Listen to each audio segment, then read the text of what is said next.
Hello, this is Professor C.P. Prakasham, former professor from International Institute for Population Sciences, Mumbai. I will be discussing about health and its measurements. In this video, we will be knowing about the concepts of health and the definition of health by the various people and their concepts, and also the how to measure the health, and as well as with the examples which are going to understand in this. The frequency used the word health to identify the absence of disease.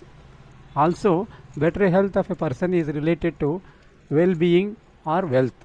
Poor health sanitation and poor health situation of a community is highly associated with poor socio-economic conditions of the people, and it will incur lot of expenditures to improve the health of the such community. Therefore, the aspect of health related to individual, community and the country. It is a concept that traditionally that the health has been viewed as an absence of disease, and if a person is free from the disease, it is considered as a health. The second concept they are having, the ecologists postulated the hypothesis that health as a dynamic equilibrium between man and his environment, and the disease is a maladjustment of the human organism to environment. This hypothesis brought out two issues: imperfect man and imperfect environment. Concomitant development in social science related to the health is not only the absence of disease, it is influenced by socio, psychological, cultural, economic and political factors of the people concerned. Hence, the definition of health incorporated socio, economic, biological and other aspects. That's why the health is also they discussed the imbalance in the socio-economic status. Also, better health persons is related to wealth or well-being. Poor health situation of a community is highly associated with poor socio-economic conditions of the people, and incur heavy expenditure for the government to improve the health of such community. Therefore, the concept of health is also discussed on the well-being or wealthy. WHO defined the health is a state of a complete physical, mental, social well-being, and not merely absence of disease or infirmity. This definition of health is further modified as a ability to lead social and economical productive life. Therefore, when you look at this according to the definition of WHO, there are so many dimensions involved in the understanding the health and the concepts of the health. Socio-economic and complete mental health, well-being and so many other factors also involved. Therefore, the health is got so many dimensions. The dimensions are there. One is a physical dimension, mental dimension, social dimension, spiritual dimension, emotional dimension, vocational dimension, physiological dimension, cultural dimension, environmental dimension, and socio-economic dimensions and curative, preventive dimensions and various aspects of them. In the recent period, health is defined as a relative concept.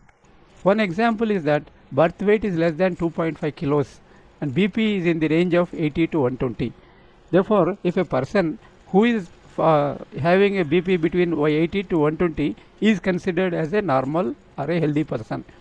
Therefore, the definition of health is looked into a relative concept. Therefore, further it is extended for well-being of a individual. Well-being of individuals also termed as a standard of living, a level of living, quality of living, physical quality of life and human development. All these factors also looked into the dimensions of the health. Therefore, health is a very broad and very big domain, and to understand the health, it requires a lot of efforts in looking through these various dimensions. Here, we will be measuring health in terms of disease and occurrence of the diseases. In this episode, we will be discussing about that. Health is measured with a positive indicators as well as with negative indicators. Positive indicators are mostly to performance indicators, and that is the availability of the health personnel facilities and other things, ANCs, PNCs and healthcare. Here we are focusing health on disease occurrence and it is discussed. Therefore, the measurement of health in the terms of disease of occurrence, we can measure as the rates and ratios, incident rate, prevalence rate, case fatality rate, attack rate, relative risk, odds ratio, and attributable risk. When you look at the rates and ratios, the rates and ratios are having a, let us go to the ratio. Ratio is a numerator and denominator, usually separate and distinct quantity, such as A by B multiplied by a constant factor. A and B are the different derived. Suppose if you want to measure the sex ratio, then it is derived as a number of females per 100 males is taken. These two are the distinct. Similarly, maternal mortality ratio, number of maternal death in the age group 15 to 49 in a given area by the number of live births in a year. Here numerator and denominator are different, but they are related in a different way. When you look at the rates, rate is measured the frequency with which the event is defined in the population, that is A by B into K, where A is a subject of B and A is the exposure factor of B. One example we can give here is the crude death rate. Crude death rate is number of deaths during a year in a given geographical area by the mid-year population of the same geographical area and the same year. Here number of deaths are contributory of the mid-year population of that particular area. That is the difference between rates and ratios. Then come back to the next one, incident rate. Incident rate is the number of new cases of a disease in a fixed time period divided by the number of people at risk. Here the incident rate is also the ratio of the incident rate. This is a ratio, and it ranges between 0 and 1. Okay.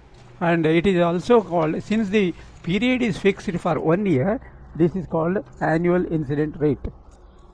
The limitation of that is that first everyone being studied has to follow up for the complete year, because the new cases which are going to be recorded for the incident rate, that's why the number of persons who are going to get such kind of a disease to be followed up over a period of time, that is here it is 1 year followed up. Therefore, following up and identifying the new cases during a particular time period is a difficult part. And then many diseases can occur more than once, such as the small cold, cough and all these things will be occurring quite frequently, and again it will disappear and again reoccurrence. But whereas diseases such as the cancer and all these things, which is a prolonged diseases, that cannot be considered here. Therefore, reoccurrence of the diseases will add to the limitations of the new cases in this. Coming back to the another measure is called the prevalence rate.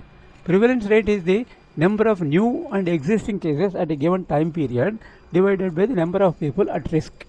There is a this is related to a point prevalence rate is also there. That is the number of cases at a given point of time divided by the number of persons at the same time same point of time.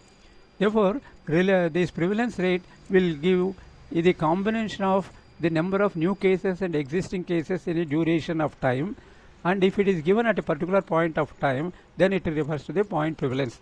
If you want to relate between these two, prevalence rate and incident rate, prevalence rate is equals to incident rate, and then average duration will give you the prevalence rate.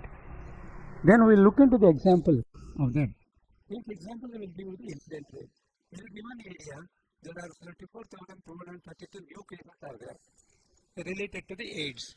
And similarly, for the time period is 2003 in a geographical area, and the estimated mid-year population is given here, 290,890,777. Therefore, incident rate is nothing but dividing number of new cases divided by the mid-year population. The calculated value will give us the small number, therefore it is multiplied by 10 to the power of 5 to make it as an integer, 15.21 cases per 10 to the power of 5 population who are affected by the new cases related to the AIDS in a particular geographical area in 2003. Similarly, when you look at the prevalence rate is in a new cases plus existing old cases also. Therefore, in a survey of 1,150 women who gave birth in a city of 2001, the total 468 reported attending the ANC and taking IFT tablets at least 4 times a week during the month before becoming pregnant. Therefore, it is asked to calculate the prevalence rate. Here the numerator is that 468 cases. That means these people are who are having ANC, who are having pregnancy, and these are the old and new cases also.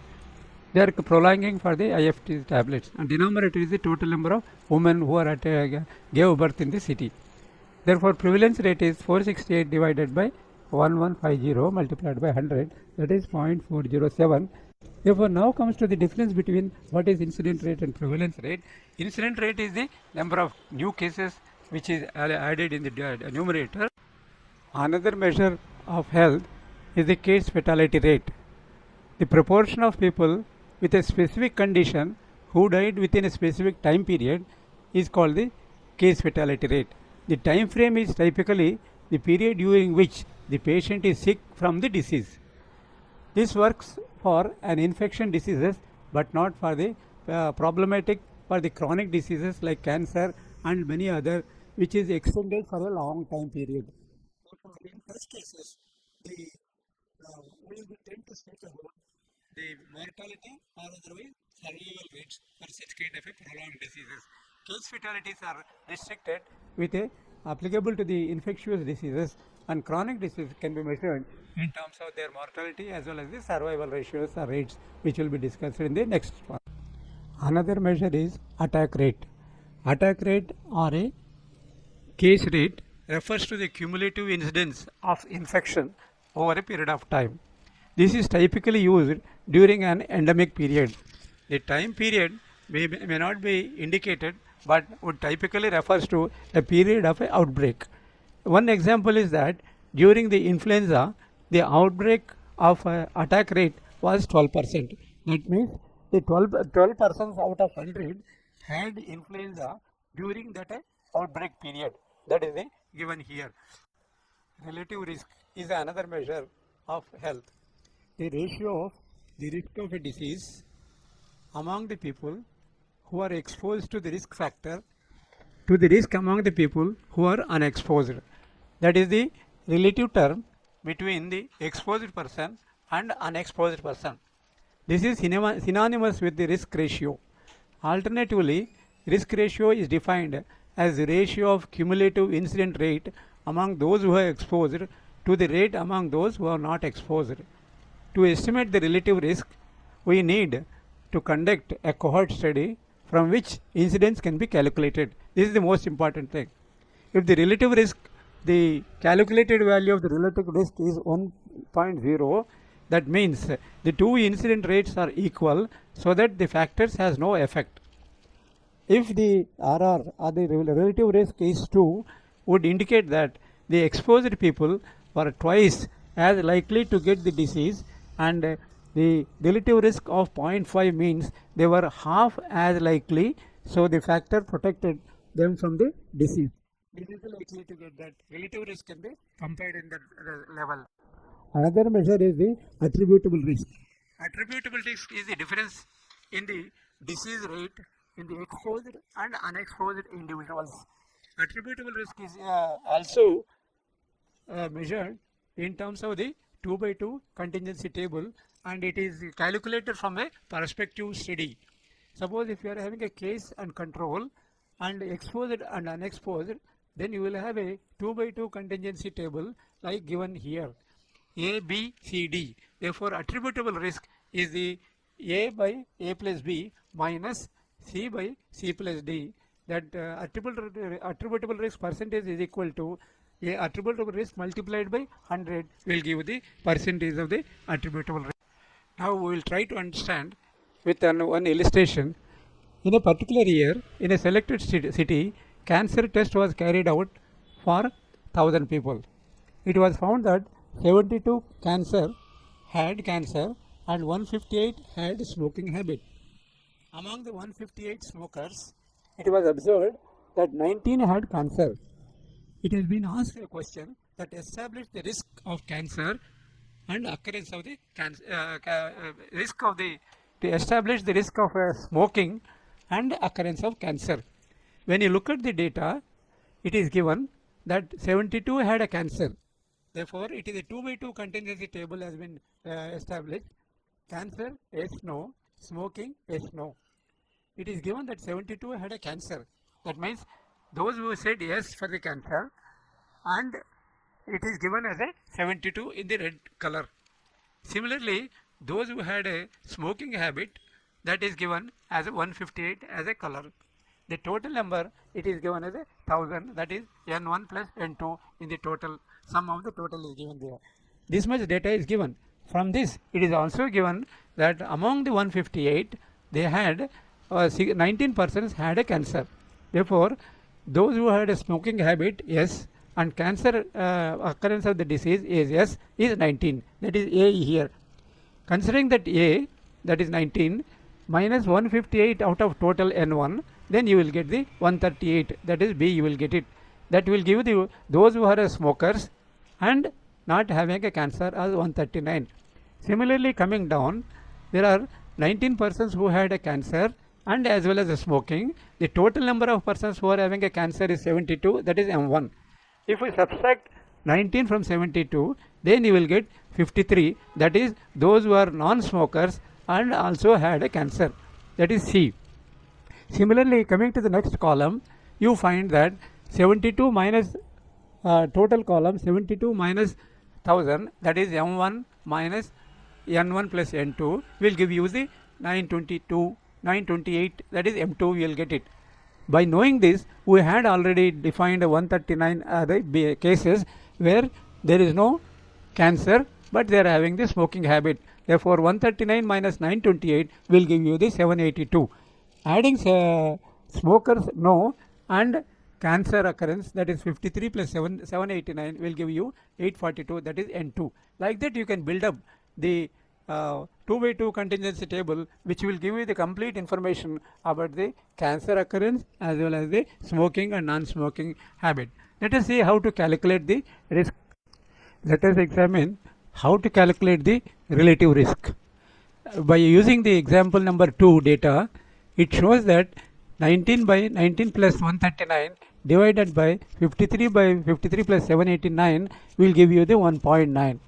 That clearly shows that smokers are 1.9 times at risk in getting the cancer than the non-smokers.